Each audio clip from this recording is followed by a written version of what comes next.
Wimpy Kid, Wrecking Ball. We're on page 169. The house is just a few years old, and it. Sorry, it looks like it's in a nice neighborhood. But what got Mom most excited was the big kitchen. Mom looked up the school system, and the test scores were pretty good. Then she called the realtor to find out when we could go see the place. The realtor said there was an open house this weekend, and we should drop by if we could. So this morning, Mom told everyone to get in the van to check the place out. Nobody else was happy about that because, like I said before, the rest of the family doesn't want to move. But when we pulled into the neighborhood, everyone started to change their tune. The realtor let our family in and showed us around the house, which was way nicer than ours. And the kitchen was even bigger than it looked in the pictures. But what really got my attention was the swimming pool in the backyard. Roderick and Manny must have spotted it before I did because both of them were already out there by the time I got down the back stairs. Oh my goodness. And it's showing them with the picture the kids are in the pool. They're just looking at this house. You can't go and swim in a pool. It's not their house. Silly. But it is a big, nice house. We've been trying to get Mom and Dad to put a pool in our backyard forever. They always tell us that the hot tub is just as good as a pool. But believe me, it's not the same. And this was an in-ground pool. We actually had an above-ground pool when I was younger, but it didn't even last a week. The realtor showed us a few more features of the house, but she didn't need to because we were already sold. On our way home, everyone was super excited. Roderick said he's going to use the pool to do summer concerts, and it'll be a totally crazy scene every Friday night. Oh my goodness. Look at that. See if Mom and Dad will allow that, huh, Roderick? I decided I'm going to charge people to come to our pool, but that I'll make exceptions for certain people. But Manny was the most excited of all. He's got big plans for the pool too, and all I can say is it's going to take a lot of chocolate pudding. Monday, we had another family meeting last night, and this was a big one. Everyone's on board with moving to the new house, so that's great. Mom told us not to tell anyone yet because we still have to sell our house so we can afford to buy the new one. It was a little hard for me to keep that information to myself, though, and I figured there wouldn't be any harm in just telling one person. But maybe I should have told someone besides Rowley because he didn't take the news too well.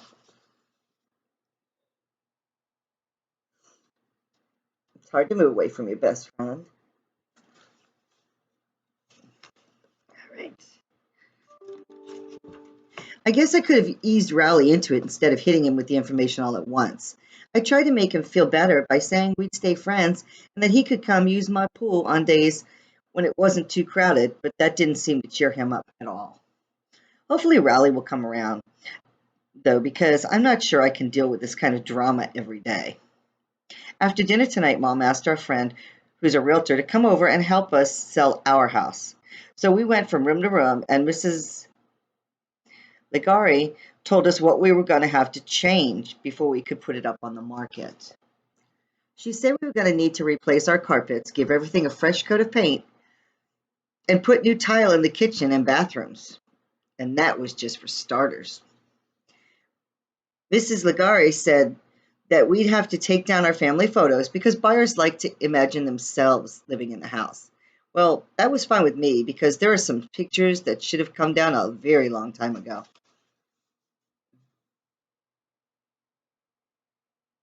He doesn't like his baby pictures up on the wall, huh? Then Mrs. Ligari told us that when we have an open house, we should lock the basement door so no one sees what's down there. The last thing Miss Ligari told us is that most of our furniture is outdated and we should probably just cover it up with sheets for the open house.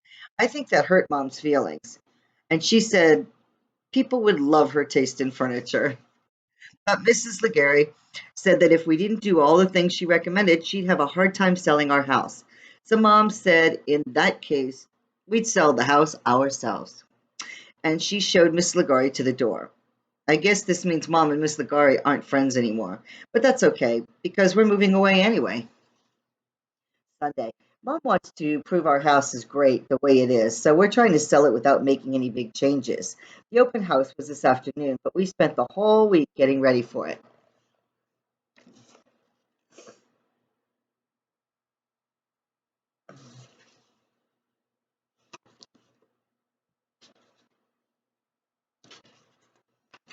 It was my job to write the description to post online, and I got a little creative to try and make it stand out.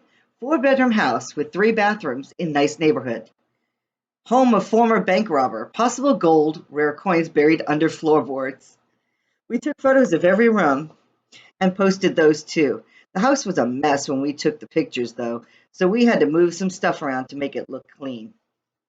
The open house started at noon, and we really had to scramble to get everything nice and neat. We did the best we could and got out of there just before people started to arrive.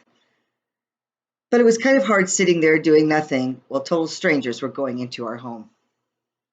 Mom said none of the people at our open house actually knew we were the owners, so we could pretend to be checking the place out too. And that way we could listen in on what everyone was saying.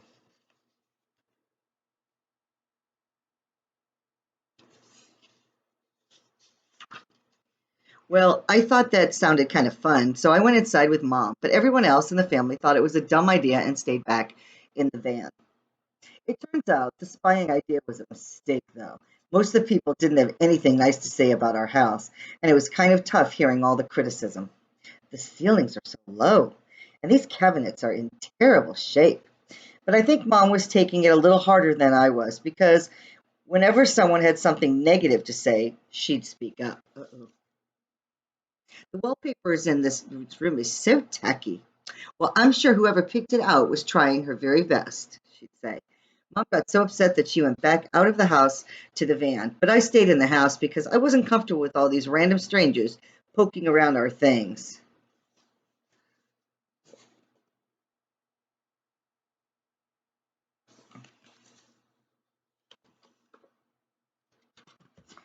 But not everyone was exploring the house. There were a bunch of men in the family room watching a football game.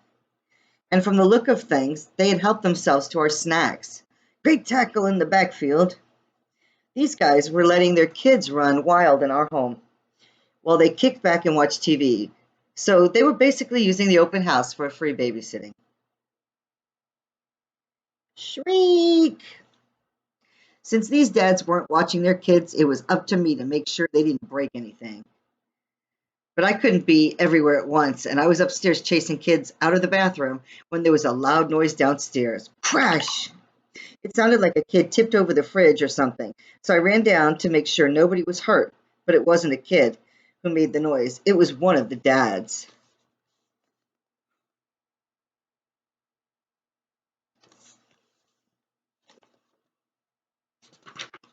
One of the guys went into the laundry room looking for more snacks, but that's where we were keeping all the stuff we couldn't hide elsewhere. I guess the noise freaked out the other dads because they scooped up their kids and left in a hurry. So that was the end of the open house, and we didn't get a single offer. At dinner tonight, everyone was kind of bummed out.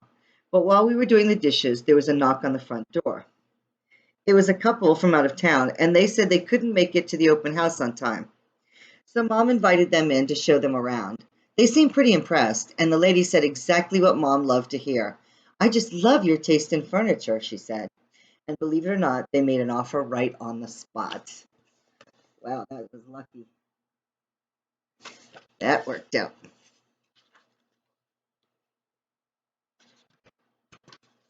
Saturday. I knew I was going to have to tell Riley we were selling our house, but I didn't want a repeat of what happened the last time we talked about it. I came up with an idea for how to handle this time around. There's a Preston Platypus book on this exact subject, and I figured it was the perfect way to get Riley used to the idea of me moving. So I brought the book with me to his house that afternoon, and it's Preston Platypus Says Farewell to a Friend. It felt a little awkward reading a story to Rowley, but I think he's used to having books read to him, so he made himself comfortable. I don't really think the message of the book was getting through though. And the story kind of made me mad anyway. It was about how Preston Platypus has a best friend named Pelican Pete, and they do everything together. But then one day Pelican Pete said he's moving, and Preston Platypus is sad. And I was fine with the story up to that part. Okay. Let's see. Then Preston's mom tells him he'll make new friends after Pete moves on, and everything will work out for the best. Sure enough, by the end of the book, that's exactly what happens. And so Preston and his new pals had fun all summer long. The end. So basically, Preston Platypus forgets about Pelican Pete, and all their years of friendship don't mean a thing. And we never find out what happens to Pelican Pete or if he's happy in his new neighborhood. I thought about writing an angry letter to whoever wrote this garbage, but of course Rowley liked the story and he wanted me to read him another one. I decided to just stop dancing around the issue and tell Rowley what was really going on. And the second I did, I regretted it. I told Rowley to try not to get too worked up because it wasn't a done deal yet, but nothing I said made any difference. I had to tell Rowley that if he was going to be so dramatic, I was going home.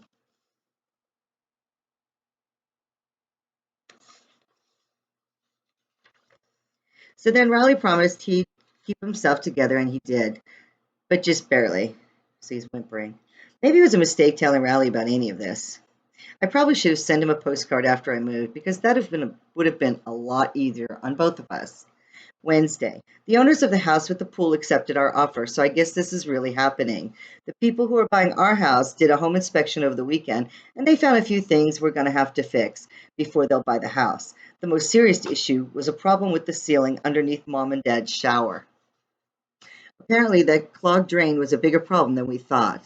The floorboards under the bathroom tile were totally rotted out, so now we're going to have to replace them. We're lucky nothing terrible ever happened because I can think of things even worse than the grout. Splush! And he's showing somebody falling through. That would definitely be worse.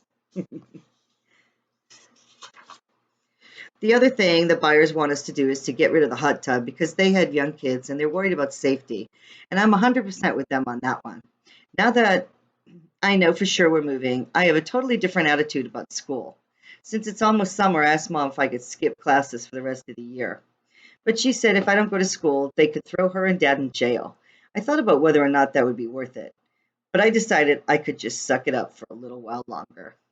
Okay, we're going to stop there. We're on page 194, and we're almost through with the story. Hope you're enjoying it. Keep on reading.